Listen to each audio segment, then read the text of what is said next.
Hello बच्चों, SVP government college Dungarpur के online teaching कार्यक्रम में आपका फिर से स्वागत है। हम लोग पढ़ रहे थे कंपैरेटिव पॉलिटिक्स की प्रकृति नेचर के बारे में, और पिछला जो लेक्चर था वो यह था कि तुलनात्मक राजनीति क्या है। यह एक प्रकार से वर्टिकल कंपैरेटिव स्टडी है, लंबात्मक तुलनात्मक अध्ययन है। यानी इसको इस उदाहरण से समझें कि जैसे ये लंब है, ये आधार जो हम लोग कोण बनाते हैं, तो लंबात्मक नीचे से ऊपर। तो जैसे हम ग्राम पंचायत की तुलना राजस्थान सरकार से करें, फिर भारत सरकार से करें, तो ये नीचे से ऊपर जा रहे हैं, लंब बन रहा है, तो इसको हम लंबात्मक स्टडी बोलते हैं। लेकिन इसकी सीमाएं थी, और इसलिए एक दूसरा विचार आया कि जो कंपैरेटिव पॉलिटिकल स्टडी है, तुलनात्मक अध्ययन है, वह क्षैतिज अध्ययन है। तो क्षैतिज और वर्टिकल आप समझते ही हैं।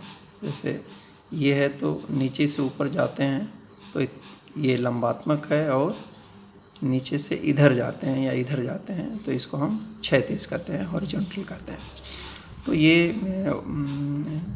दूसरा वर्ग ये मानता है कि ये वर्टिकल न होकर के हॉरिजॉन्टल कंपैरेटिव स्टडी है, क्षैतिज तुलनात्मक अध्ययन है। अब जब क्षैतिज तुलनात्मक अध्ययन की बात करते हैं तो इसमें दो चीज़ें आ सकती हैं, दो तरीके का अध्ययन हो सकता है। एक तो ये कि एक ही देश की राष्ट्रीय सरकारों का, जो नेशनल गवर्नमेंट है, उसका कंपैरेटिव स्टडी हम करें एक ही देश में। और दूसरा है कि अलग अलग देशों का हम अध्ययन करें। तो ये जो अध्ययन है वह ऐतिहासिक संदर्भों में होता है। फॉर एग्जांपल कि यदि हम भारत के संदर्भ में अध्ययन करना चाहें तो हम देख सकते हैं कि जो एंसेंट इंडिया थी या प्राचीन भारत था, उसमें गवर्नमेंट का क्या स्वरूप था, उसमें गवर्नमेंट कैसी होती थी।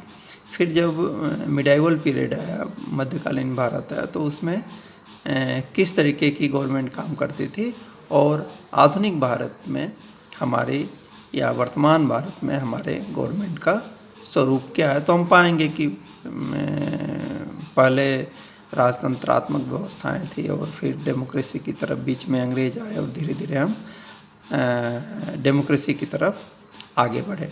या ऐतिहासिक संदर्भों में इसी तरीके की यदि हम इंडिपेंडेंट इंडिया की बात करें, स्वतंत्र भारत की बात करें, तो हम नेहरू युग की सरकार का अध्ययन इंदिरा युग की सरकार से कर सकते हैं, राजीव गांधी सरकार से कर सकते हैं, नरसिम्हा राव सरकार से कर सकते हैं, वाजपेयी सरकार से कर सकते हैं। तो कहने का मतलब कि एक ही देश की विभिन्न सरकारों का हम ऐतिहासिक अध्ययन करते हैं, लेकिन कंपैरेटिव करते हैं। तो इसको हम एक क्षैतिज तुलनात्मक अध्ययन कहते हैं।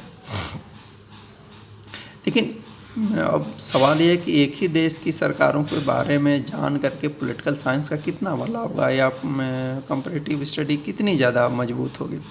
तो इसमें कहा गया कि नहीं, ये जो कंपैरेटिव स्टडी है वह न तो केवल लंबात्मक है, और न ही किसी एक देश की राष्ट्रीय सरकारों का अध्ययन है, बल्कि यह जो समकालीन विश्व है उसमें जो विभिन्न सरकारें हैं,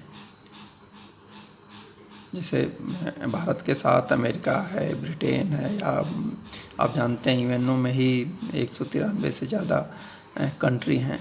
तो इन ये जो समकालीन विश्व में नेशनल गवर्नमेंट है, उनका हम आपस में अध्ययन करेंगे, तुलनात्मक अध्ययन करेंगे।